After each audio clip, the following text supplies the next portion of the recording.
Hey there, true crime fans. Today, I'm diving into the dark and twisted world of strychnine. You might have heard of it in old detective novels or true crime stories, but what exactly is it? Let's unravel this deadly mystery together. Strychnine comes from the seeds of the Strychnos nux-vomica tree, native to India and Southeast Asia. This tree's seeds are packed with a potent poison, and it takes a careful and dangerous process to extract it. Now, how does strychnine affect the body? Imagine this. Muscle spasms so violent they can break bones, excruciating pain, and a feeling of suffocation. Within minutes of ingestion, your muscles start to twitch.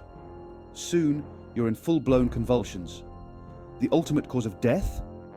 Asphyxiation. It's a horrific way to go. Historically, strychnine has a dark reputation.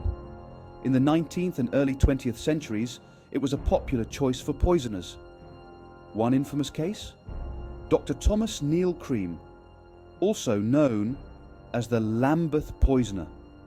In the late 1800s, Cream used strychnine to kill several people in the UK and Canada.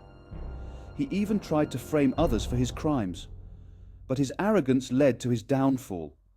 A boastful letter revealed his guilt, and he was hanged in 1892. But it's not all dark.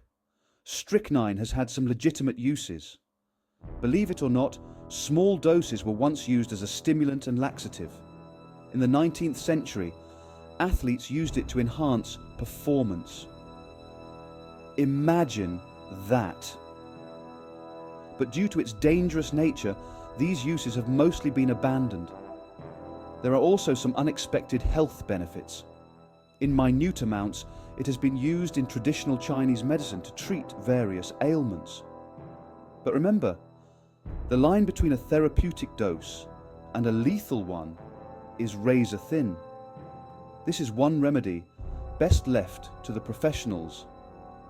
Strychnine's legacy isn't just in the annals of crime. It's a potent reminder of nature's power and the thin line between medicine and poison. So next time you hear about this deadly substance, you'll know there's more to the story than meets the eye. Thanks for joining me on this dark journey into the world of strychnine. If you enjoyed this deep dive, don't forget to like, subscribe, and hit that notification bell. Until next time, stay curious and stay safe.